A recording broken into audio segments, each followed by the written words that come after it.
পয়গম্বর মুসা নবী আল্লাহর কাছে কথা বলার জন্য যাচ্ছে, এমনি একজন ধনী লোকের সাথে সাক্ষাৎ। ধনী কয়, মুসা রে, ও মুসা, আমার এত ধন হিসাব রাখতে পারি না, আল্লাহরে জিগাইবানি কি করলে আমার ধন কমবে? মুসা নবী কয়, ঠিক আছে জিগাইব। একজন বৃদ্ধার সাথে একজন মহিলার সাথে দেখা। মহিলা কয়, মুসা কই যাও, কই যাও রে মুসা? মুসা নবী কয়, তোর পাহাড়ে যাব, আল্লাহর সাথে কথা বল। মুসা রে, আল্লাহরে জিগাইবানি, আমি গরিব মানুষ, আমি ভালো কিছু কিনতে পারি না, ছেলে মেয়েকে ভালো কিছু খাওয়াইতে পারি না, ভাঙ্গা ঘর, এত গরিব, ভালো করে ঘর বানাইতে পারি না, আল্লাহরে জিগাইবানি কি করলে আমার উন্নতি হবে, ধনী হব, টাকা পয়সা হবে, আল্লাহরে জিগাইবানি।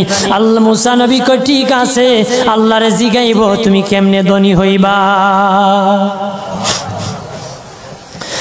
আল্লাহ নবী মুসা নবী তিন রাস্তার মোড়ে যা দেখে একটা লোক বসে আছে, তার দুই হাত নাই, দুই পা নাই, দুই হাত নাই, দুই পা নাই।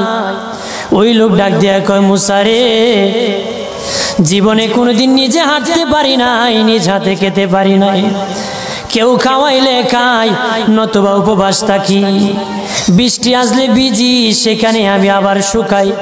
ও মুসা, জীবনে কোনো কাজে দুনিয়ার লাগি নাই, আল্লাহরে জিগাইবানি কোন কারণে আমারে বানাইছে?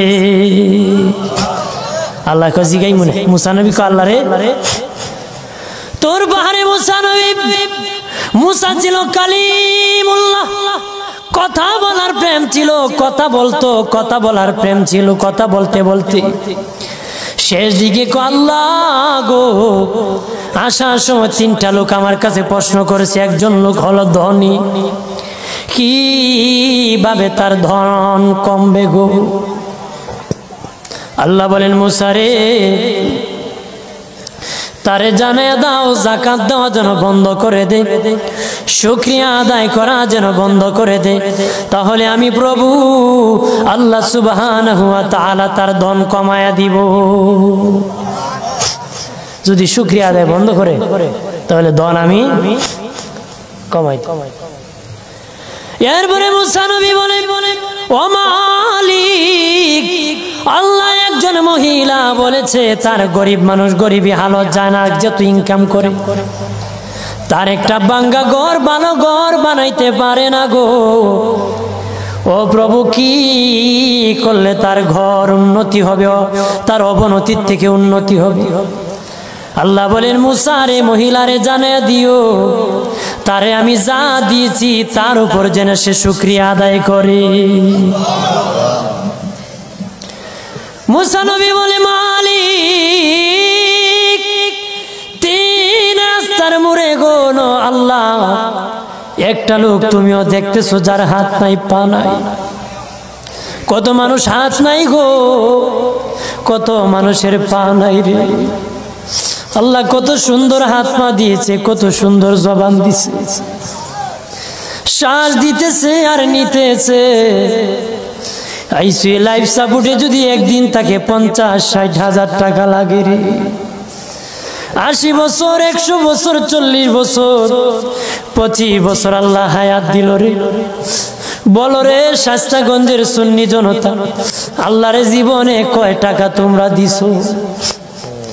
কয় টাকা আল্লাহরে দিছো? এদের শ্বাস দিল, অক্সিজেন দিল আর নিল। অক্সিজেন যদি বন্ধ হয়ে যায় প্রাণ বাঁচবে না রে। শ্বাস যদি নিতেও না পারো জীবন শেষ, ছাড়তেও না পারো জীবন শেষ। অক্সিজেন আল্লাহ দিল, বিনা টাকায় দিল, বিনা পয়সায় দিল, আল্লাহর শুকরিয়া আদায় করতে হবে। আল্লাহ কয়, মুসা, যেই লোক হাত পাও দেই নাই তারে আমি বানাইছি জাহান্নামের একটা ছিদ্রি আছে, এই ছিদ্রিটা ভরার জন্য, এই ছিদ্রি খানাটা বন্ধ করার জন্য আমি এই মুসায় এই লোকটাকে আমি বানাইছি। সুবহানাল্লাহ বলেন না? মানুষের সম্মান বেশি, মানুষের ইজ্জত বেশি, সৌন্দর্য মানুষের বেশি। আবু বকর সিদ্দিক রাদিয়াল্লাহু তাআলা আনহু মসজিদ নববীতে নবীর পাশে নামাজ পড়ার জন্য যাচ্ছেন গো বাবাজি। ওনার সামনে বৃদ্ধা একজন ইহুদি পড়েছে, বৃদ্ধ মানুষ কুটকুট করে হাঁটতেছে লাঠি বর করে।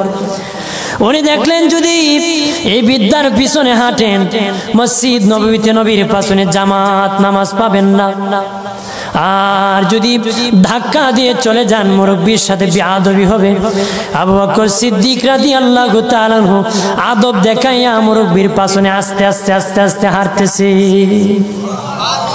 মানুষের সম্মান করলে আল্লাহ কত খুশি হয়, আর মানুষকে আল্লাহ সুন্দর করে বানায়। আল্লাহ নবী মসজিদ নববীতে সে রুকুর মধ্যে চলে গেছেন, রুকুর মধ্যে চলে গেছেন, রুকুতে কের মধ্যে চলে গেছেন, জোরে বলেন, রুকুর মধ্যে চলে গেছেন আল্লাহর নবী।